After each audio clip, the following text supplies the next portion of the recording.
Que a nossa atenção ela tem muitos gatilhos de dispersividade ao longo da rotina que não existiam antes, né? Então, existem notificações do celular, a todo momento a gente recebe mensagens, e-mails, né?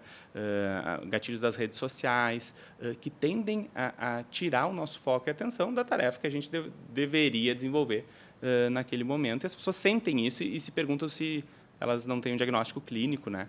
Por isso tanto prejuízo. Mas a exposição às redes sociais certamente é um fator de risco para o desenvolvimento de todas essas condições que a gente listou aqui, tanto resposta emocional quanto de concentração, e está muito associado com a maneira de usar e com o tempo de uso. Opa, e aí que Então, vem o pulo do gato. Então, isso que tu vai nos explicar e agora. existem algumas curvas, né, de intensificação de sintomas que estão associados com um uso excessivo, superior a 6 horas por dia de redes sociais, e a gente sabe que é mais seguro usar menos do que 3 horas por dia. Entretanto, a maneira como se usa muda bastante também a resposta emocional.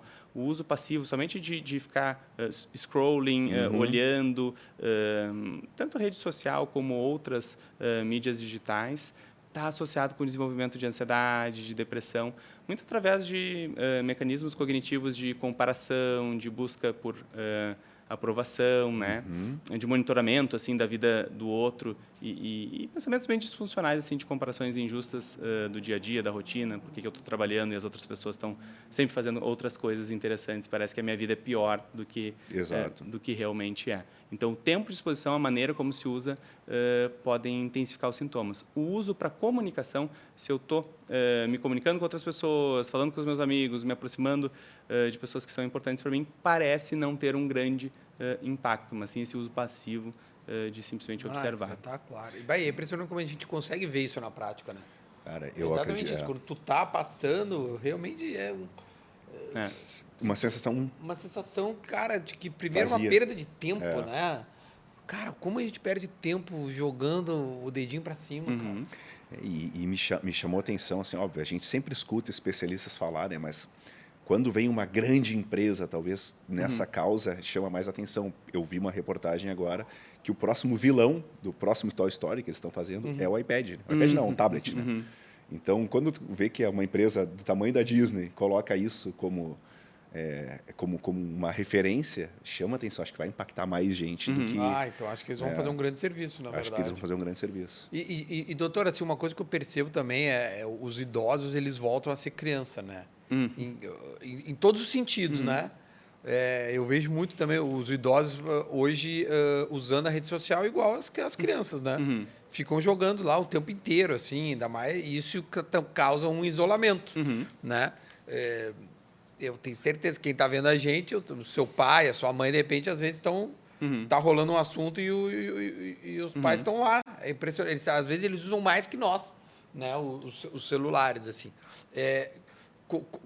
Como conseguir, né, para nós que estamos na meia-idade, se comunicar com esses senhores idosos, que de fato isso não é benéfico, isso está prejudicando eles. E as redes sociais elas são desenvolvidas dessa maneira para que a gente permaneça naquele gatilho dopaminérgico, né, que em algum momento inicial ele traz algum tipo de conforto e depois ele começa até a ser um pouco angustiante em termos de se desconectar da rede social naquele momento. Mas um dos grandes objetivos que eu entendo e trabalho isso bastante com os pacientes é que a rede social é muito saudável quando a gente usa para se comunicar. Então, abri a rede social, me comuniquei, fechei, né? Eu tenho que me possibilitar não estar usando a rede social simplesmente com um scrolling aleatório, vendo coisas que, na verdade, vão ter um impacto muito baixo no meu dia e, muito provavelmente, vão me trazer uma resposta emocional negativa daquele momento, porque muitas pessoas fazem no momento que gostariam, entre aspas, de relaxar, só que isso, biologicamente, não te deixa relaxar, tu fica muito ativado, né, adrenergicamente, e faz com que tu te sinta, na verdade, exausto e cansado depois. Eu acho que esse é o grande gatilho, assim, as pessoas acharem que estão relaxando quando, na verdade, estão se cansando, cara. E na verdade, tu vai ter uma ativação diferente da tua função de trabalho, mas tu vai ter uma ativação que é bastante noradrenérgica, né? Uma ativação de noradrenalina, que é o principal neurotransmissor assim, associado com emoções como ansiedade, medo, angústia, respostas emocionais bem desconfortáveis, que vão se intensificar à medida que eu for usando um número de horas maior.